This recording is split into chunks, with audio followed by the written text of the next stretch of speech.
అందుకే దావీదు అంటాడు, ఏమంటాడు తెలుసా, నా సంచారములన్నీ నీకు తెలిసే ఉన్నాయి, నా కాల గతులన్నీ నీ గ్రంథంలో రాయబడి ఉన్నాయి.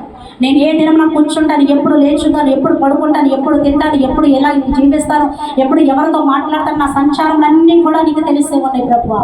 నా కాల గతులన్నీ కూడా నీ గ్రంథంలో రాసి ఉన్నావు ప్రభువా. అందుకే నేను నీ చిత్తాన్ని నెరవేర్చడానికి నేను బ్రతుకుతూ ఉండాలని దావీదు చెప్తా ఉన్నాను. దావీదు ఒకే పాపం చేశాడని బైబిల్ గ్రంథంలో చెప్తా ఉంది. 1వ రాజుల గ్రంథం 15వ అధ్యాయంలో చూడండి, దావీదు గురించి రాయబడిన మాట. 1వ రాజుల గ్రంథం 15వ అధ్యాయం 4వ వచనం చూస్తే, దావీదు హిత్తుడైన ఊరియా సంగతి యందు తప్ప తన జీవిత దినములన్నీ యెహోవా దృష్టికి యథార్థంగా నడుచుకొనుచు యెహోవా అతనికి ఇచ్చిన ఆజ్ఞల దేని విషయమందున తప్పిపోకుండెను గనుక దావీదు నిమిత్తం అతని తర్వాత అతని కుమారుని నిలుపుటకు యెరూషలేమును స్థిరపరచుటకు అతని దేవుడైన యెహోవా యెరూషలేమునందు దావీదునకు దీపంగా అతను ఉండనిచ్చింది. ఏం చెప్తున్నాడని, ఊరియా విషయంలో తప్ప, ఊరియా భార్య విషయంలో, ఊరియా భార్య ఎవరు, బత్షేబా విషయంలో తప్ప దావీదు ఎక్కడ పాపం చేయలేదని చెప్తాం. తర్వాత అన్నింటిలో కూడా యెహోవా దృష్టికి యథార్థంగా నడుచుకొచ్చు యెహోవా అతనికి ఇచ్చిన ఆజ్ఞలో దేని యందు తప్పిపోకుండా జీవించడని బైబిల్ గ్రంథంలో దావీదు గురించి రాయబడి ఉంటుంది. పాపం మీద పాపం మనం చేస్తూ ఉన్నాం, తప్పు మీద తప్పు మనం చేస్తూ ఉన్నాం. దేవుడు మనల్ని క్షమిస్తున్నాడు, దేవుడు మనకి కనికరిస్తున్నాడు, దేవుడు మనకు కృప చూపిస్తున్నాడు. ఆ పాప జీవితంలో నుంచి మనం బయటికి తీసుకొచ్చాడు దేవుడు. అయినా కూడా మరి ఆ పాపంలో రియలైజేషన్ ఎందుకు ఉండట్లేదు మనకి? తిరిగి అదే పాపంలోకి, పంది బురదలోకి వెళ్ళినట్టుగా అదే పాపంలోకి ఎందుకు వెళ్తున్నాం మనం? దావీదు గారు ఒక్కసారి పాపం చేశారు, దేవుడు నాతాను ప్రవక్తను పంపించాడు, ఇది నువ్వు తప్పు చేసావు, నువ్వు పాపం చేసావని గద్దించి చెప్పించాడు. మరలా పాపం చేయకోకుండా దేవుని సన్నిధిలో పశ్చాత్తాపడ్డాడు. 51వ కీర్తన చదివితే ఎంత రీతిగా పశ్చాత్తాపడ్డాడు బైబిల్ గ్రంథంలో స్పష్టంగా రాయడం. ఈనాడు మనము తప్పు చేసాం, మనం పుట్టుకతోనే తప్పులు చేయకోకుండా ఉన్నామండి. ఈ భూమి మీద పుట్టిన ప్రతి నరుడు కూడా ఎవరో పాపము చేసింది. పాపం చేయని వారు ఎవరూ లేరు ఇక్కడ, అందరూ కూడా పాపం చేసిన వాళ్ళు. కానీ దేవుడి దగ్గరకు వచ్చిన తర్వాత దేవుడు క్షమించాడు, అవకాశం ఇచ్చాడు. మరి ఆ పాపంతోనే ఆగిపోకుండా తప్పు మీద తప్పు, పాపం మీద పాపం ఎందుకు చేస్తా ఉన్నారు? ఇది దేవుడు నిన్ను క్షమించి నిన్ను ఆయన రక్తంలో కడిగి నీకు అవకాశం ఇచ్చి ఇక్కడ కూర్చోబెడతా ఉంటే దేవుడు వాక్యం విను కూడా కడగబడకోకుండా నీ హృదయంలో, నీ హృదయం మోర్కించి వ్యక్తతను పెట్టుకుని ఎందుకు జీవిస్తావు? నాకు జ్ఞాపకం చేస్తాను. ఇప్పుడు మా పిల్ల ఉంది, మా పిల్లకి ఇప్పుడు 5 సంవత్సరాలు, 3 సంవత్సరాలు. ఈ పిల్ల నా ఇంట్లో పుట్టింది. ఈ పిల్లకి 18 సంవత్సరాలు రావాలంటే కొంత సమయం పడుతుంది కదా, పడుతుందా? కొంత సమయము పడుతుంది. 18 సంవత్సరాలు ఎందుకంటే యవ్వన కాలం. ఒక పాప ఇంట్లో పుట్టింది అనుకోండి, లేదా ఒక బాబు జన్మించాడు అనుకోండి, వాడి యవ్వన కాలం అంటే 18 సంవత్సరాలు రావడానికి ఎంత టైం పడుతుంది? కొన్ని సంవత్సరాల సమయం పడుతుంది. అలాగే భూమి మీదకి రావడానికి ఎంత టైం పడుతుంది? ఒక గర్భిణి ప్రెగ్నెంట్ అయిన తర్వాత ఎన్ని నెలలో శిశువును మొయ్యాలి? గర్భంలో 9, 10 నెలలు. తర్వాత ప్రసవ వేదన దినాలు ఎన్ని దినాలండి? ఒక్క రోజున ప్రసవించండి, లేదా 2 రోజులు, 3 దినాలు. ఎలా లేదన్నా బాధాకరమైన దినం. ఏది కడుపులో నుంచి బిడ్డ బయటకు రావాలి. ఆ బిడ్డ బయటకు వచ్చిన తర్వాత ఆ బిడ్డ ఎదగడానికి 3 దినాలు కష్టపడిన తర్వాత ఒక్క నిమిషంలోనే బిడ్డ బయటకు వచ్చేస్తుంది. తెలుసా మీకు? నొప్పులు తీయడానికి 3 దినాల సమయం పట్టినా ఆ బిడ్డ బయటకు రావడానికి ఒక్క నిమిషం సమయం ఇచ్చింది. ఆ ఒక్క నిమిషంలో బిడ్డ బయటకు వస్తుంది.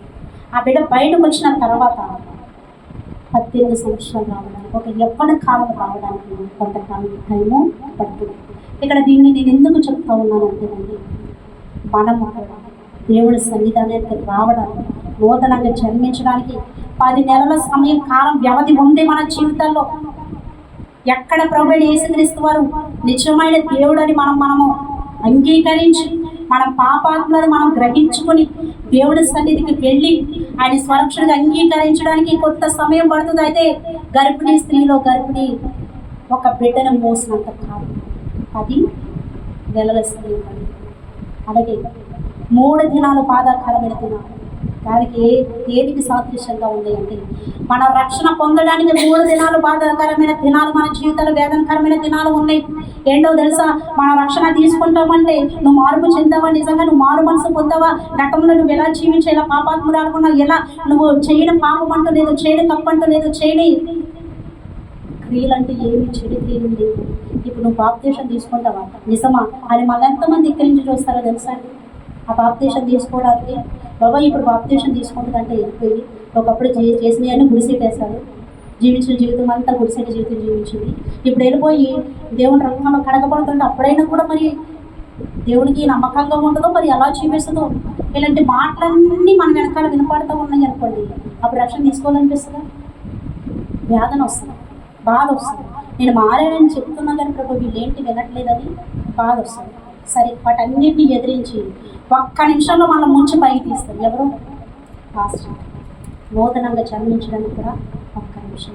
ఇప్పుడు ఈ నూతనంగా జన్మించిన తర్వాత 18 సంవత్సరాలు దేనికి సాదృశ్యంగా ఉన్నాయి అంటే నువ్వు దేవుని రాకడకు సిద్ధపడడానికి సాదృశ్యంగా ఉన్నాయి. ప్రభు యేసుక్రీస్తు వారు పొరుడు కలిగి లోకానికి రాబోతున్నారు. వధువుగా నువ్వు సిద్ధపడడానికి, యుక్త వయసులోకి నువ్వు రావడానికి ప్రతి సమస్యను ఎదిరించాలి, ప్రతి నిందని, అనేకమైన అవమానాలను, అనేకమైన శ్రమాన్ని, వీటన్నిటిని భరించి నువ్వు ఒక చక్కని వధువుగా సిద్ధపడడానికి టైం ఎంత పడుతుంది తెలుసా? కొన్ని సంవత్సరాలు టైం పడుతుంది. ఈ కొన్ని సంవత్సరాలు నువ్వు ఏం చేయాలి తెలుసా? రాటు తేలిపోవాలి, స్థిరపడిపోవాలి దేవుడి సన్నిధిలో. దేవుడు ఒక్క నిమిషంలో మనందరినీ మంచి అవకాశంలో తీసుకెళ్తారు. దేవుడికి స్తోత్రం, హల్లెలూయా. నీ సాక్ష్యం పోవడానికి ఒక్క నిమిషం, నీ తీర్పు జరగడానికి ఒక్క నిమిషం, నీ ఆత్మీయతను కోల్పోవడానికి కూడా ఒక్క నిమిషం. ఈ ఒక్క నిమిషాన్ని నువ్వు ఆవేశాన్ని తట్టుకున్నావు, నాణం కలిగి ఆలోచించావు, దేవుడి సన్నిధిని యథార్థంగా బ్రతకడానికి నువ్వు ఆ ఒక్క నిమిషం తొందర పడకుండా నువ్వు నీ చేతులు ఏం జరుగుతుందో తెలుసా? అద్భుతం చూడండి. యుగాలు దేవుడితో వేలుబడి చేయడానికి దేవుడికి అవకాశం ఇస్తాను. ఒక్క పాపం చేశాడు దాన్ని, తర్వాత సెట్ అయిపోయాడు. దేవుని ఆజ్ఞలు కలిగి జీవించడానికి ఆయన ప్రయాసపడ్డాడు. అందుకే దావీదు గురించి దేవుడు ఏం చెప్పాడండి? సాక్ష్యం చెప్పాడు.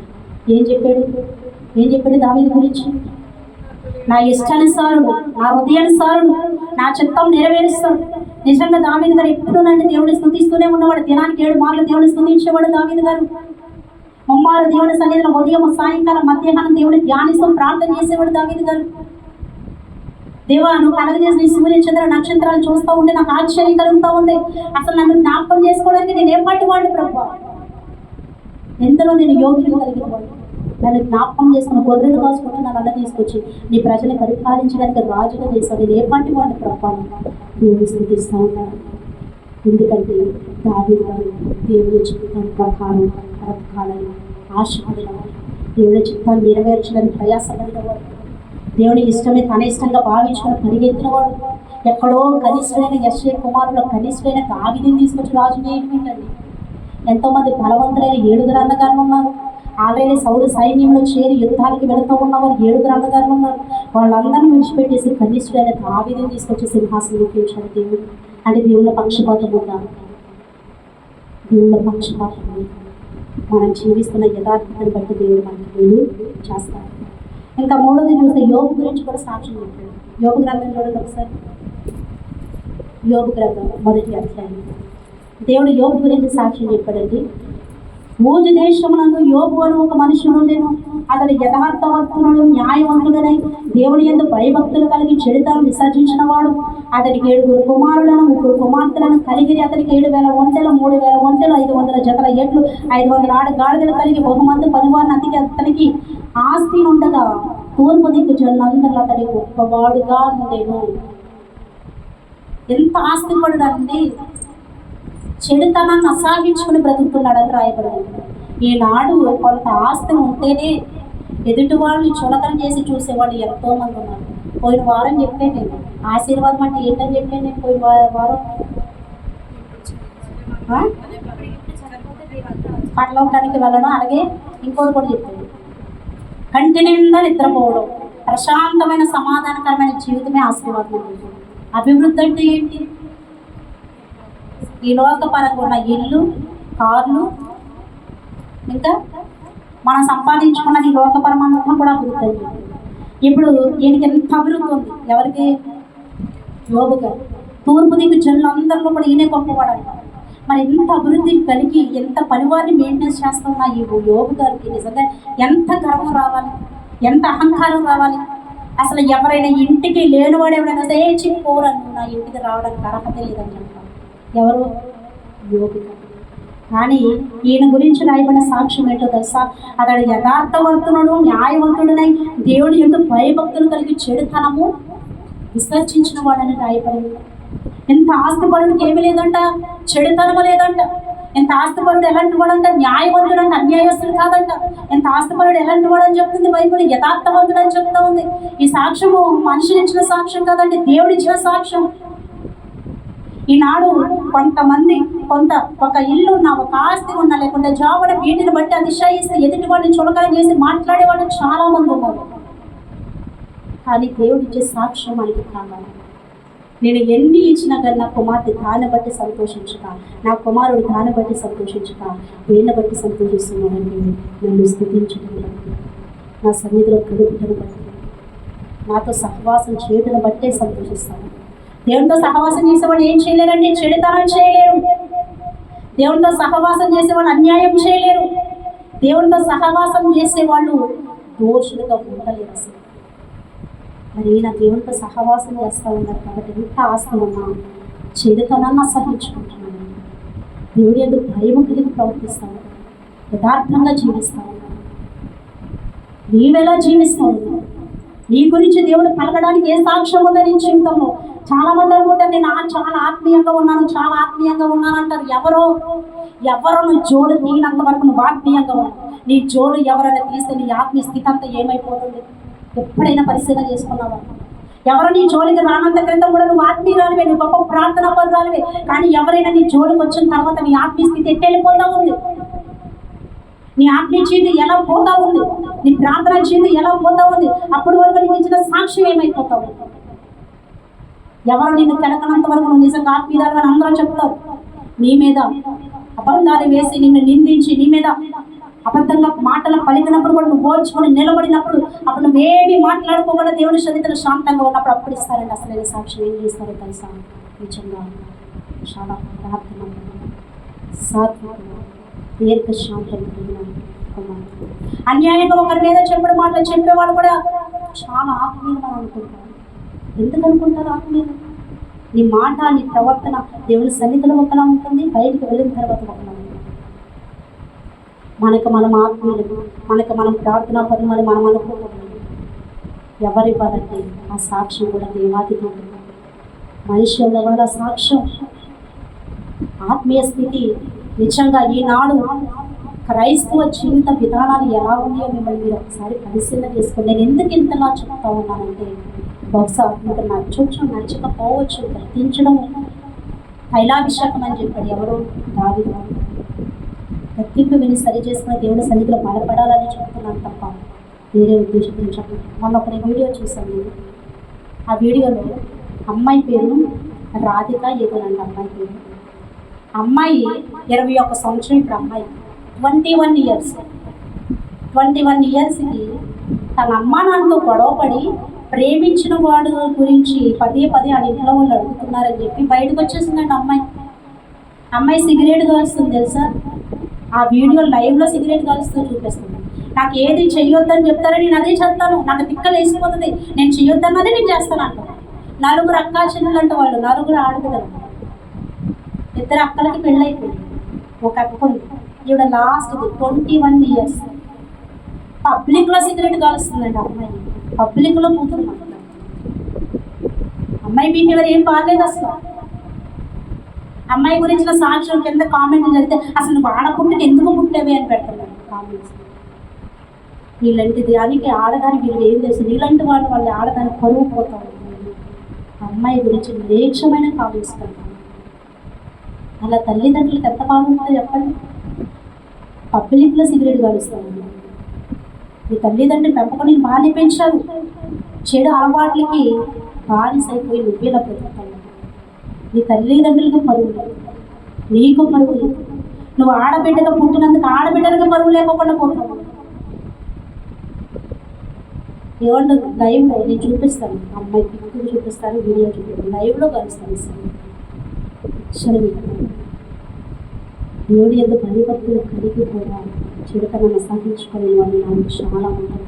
ఈ సహోదరుడు దేవుడు మన గురించి కూడా సాక్ష్యం ఉంటాడు. దేవుడు ఏం చెప్తున్నాడు? ఎక్కడి నుండి సాక్ష్యం ఇస్తాడంట? మనుషుల మాటలు సాక్ష్యం ఇస్తాడా దేవుడు? ఆయన సింహాసనం ఆశీనై కన్నులార ప్రతి మనిషిని చూసి పరిశీలించి సాక్ష్యం ఇస్తానని చెప్తాను. మోషే జీవించే జీవిత విధానాన్ని పరిశీలించాడు, చూశాడు. ఆయన మిక్కిలి భూలోకంలో ఉన్న వారందరూ సాత్వికుడని సాక్ష్యం ఇచ్చాడు. అలాగే అతని ఇల్లంతట్లా నమ్మకమైన వాడని చెప్పాడు. తర్వాత దావీదు గురించి సాక్ష్యం ఇచ్చాడు. ఒక ఊరియా భార్య విషయంలో తప్ప ఎప్పుడు పాపం చేయలేదని చెప్పాడు. ఇప్పుడు యోగు గురించి సాక్ష్యం ఇస్తా ఉన్నాడు. ఆస్తి పరుడైన కానీ చెడుతనాన్ని అసహించుకున్నాడు. ఏంటి చెడుతనం? వ్యభిచారమే చెడుతనమా? ఇంకా జారత్వమే చెడుతనమా? ఇవేనా చెడుతనం అంటే? ఒకరిని ప్రేమించుకోవడం కూడా చెడుతనమేనా? ఒకరికంటే ఒకరి బైబిల్ ఏం చెప్తుందో తెలుసా? ఒకరికంటే ఒకరిని యోగ్యులుగా ఎంచుకోమని చెప్తాను. నీ పక్కన ఉన్న వారిని నువ్వు యోగ్యులుగా ఎంచుకోలేవు, నీ పక్కన ఉన్న వారిని నువ్వు ప్రేమించలేవు. కానీ నువ్వు ఎవరి మీద ప్రార్థన పొందలేదు. నీ పక్కన ఉన్న వారికి నీ దాంట్లో ఒక రూపాయి పెట్టలేదు, కానీ నువ్వు ఎవరిని ప్రార్థన పొందాలని చెప్తున్నావు. అందంగా నువ్వు ఉంటే అందాన్ని చూసి అతిశయించుకునే వాళ్ళు కూడా చాలామంది ఉన్నారు. నా ముందు ఎవరు అసలు నిలబడలేరని అతిశయం మాటలు మాట్లాడుకునే వాళ్ళు కూడా చాలామంది ఉన్నారు. జాగ్రత్త, దేవుడు వింటున్నాడు. ఆ మాటను బట్టి తీర్పు తీర్చేది నాకు రాబోతా ఉంటుంది. అతిశయించు. ఒకవేళ దేవుడు నీకు అందం ఇచ్చాడా, నీకు కలర్ ఇచ్చాడా, ఆ కలర్ని బట్టి దేవుని స్తుతించు, దేవుని కనపరచు. నాకు ఈ సౌరభ్యం ఇచ్చింది నువ్వే ప్రభు, నా సౌరభ్యాన్ని బట్టి దేవుని స్తుతించు. అంతేగాని నల్లగా ఉన్న వారిని వేసి ఎగతాళి చేసి మాట్లాడడం మంచి పద్ధతి కాదు. ఈ సహోదరు దేవుడు మనం పరిశీలిస్తున్నాడు. వాక్యం చెప్తున్నా నన్ను పరిశీలిస్తున్నాడు, వాక్యం వింటున్నా మిమ్మల్ని పరిశీలిస్తున్నాడు. చెప్తున్నా నేను ఎలా జీవిస్తాను, వాక్యం ప్రకారం జీవిస్తున్నానని నన్ను కూడా పరిశీలించి వేరే జీవించే జీవిత విధానాన్ని కూడా దేవుడు ఆయన గ్రంథంలో రాస్తాడు. నన్ను గురించి కూడా ఒక దినాన దేవుడు సాక్ష్యం ఇవ్వబోతూ ఉన్నాడు. ఆ సాక్ష్యం నేను దేవుని సన్నిధిలో యథార్థంగా బ్రతికినప్పుడే మంచి సాక్ష్యం వస్తుంది.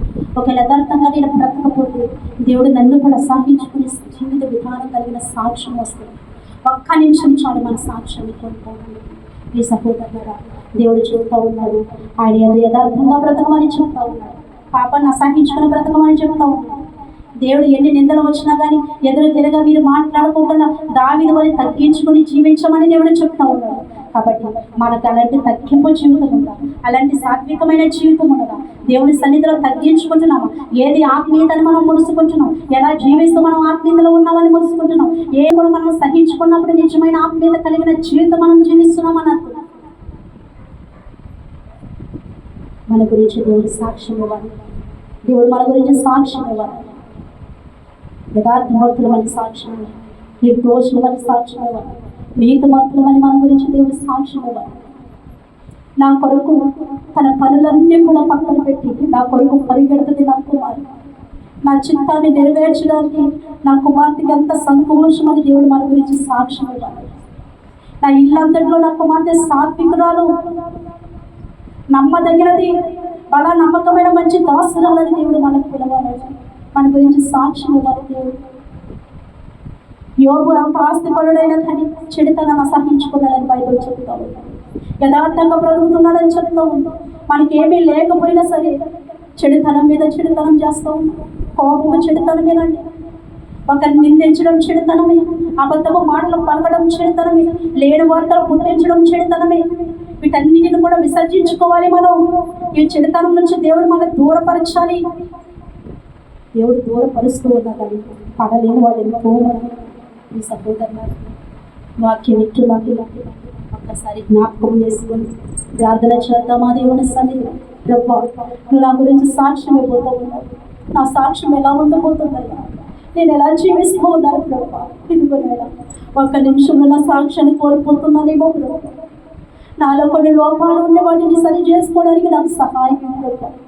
నాకు కృప చూపించింది అయినా నాలో లోపాలు లేవని నేను చెప్పడం లేదయ్యా, వాటిని చేయించాలని ముందుకు కొనసాగడానికి సహాయం దయచేయరా దేవా. నీకు స్తోత్రాలు చెల్లిస్తున్నానయ్యా. ఒక్కసారి మళ్ళీ మనం పరిశీలన చేసుకుందాం. నా గురించి సాక్ష్యం ఎలా ఇస్తాడు దేవుడు? నాలో ఏముంది, ఏ లోపం ఉంది నాలో?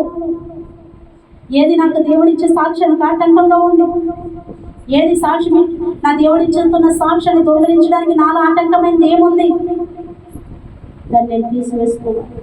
నేను ఒక సమర్పణ చేసుకుంటున్నాను. నా దేవుడికి నాకు ఆటంకంగా ఉన్నది, నాలో ఇది ఉన్నది, దీన్ని నేను విడిచుకోవాలి, నేను దీన్ని వదులుకోవాలి. దీనివల్ల నా దేవుడికి నాకు అగాధంగా ఉంది. ఈ పాపం నా దేవుడి దగ్గరికి నన్ను చేరనీకోకుండా, నా దేవుడి దగ్గర నుంచి మేలు పొందుకోనీకోకుండా, నా దేవుడి దగ్గర యుగాలు జీవించనీకోకుండా ఇది నాకు ఆటంకంగా ఉంది. ఇప్పుడు నేను దాన్ని తీసివేసుకోవాలి. అటు సమర్పణ కలిగి మన జీవితం, అటు సమర్పణ మనం చేసుకుందాం. ఎవరికి వాళ్ళు దేవుడిచ్చిన సాక్ష్యాన్ని కోల్పోవద్దు, దేవుడిచ్చిన సాక్ష్యాన్ని కోల్పోవద్దు. మందమదులుగా ఉండొద్దంటే దేవుడి సన్నిధిలో ప్రార్థన చేద్దామండి. మందమదులుగా ఉండదు, దేవుడిచ్చిన అవకాశాన్ని వినియోగించుకుని దేవుడి సన్నిధిలో ప్రార్థన చేద్దాం. క్రీస్తు నీ మీద ఉదయించాలని ఆశపడతా ఉన్నాడు. మృతుల నుండి లే, నువ్వు నిద్రని మత్తులో నుండి లే. ఇప్పటి వరకు ప్రార్థన లేకుండా గాఢ నిద్రతో ఉన్నావేమో, ఇప్పుడైనా లేచి మోకరించి దేవుడి సన్నిధిలో ప్రార్థన చేయి.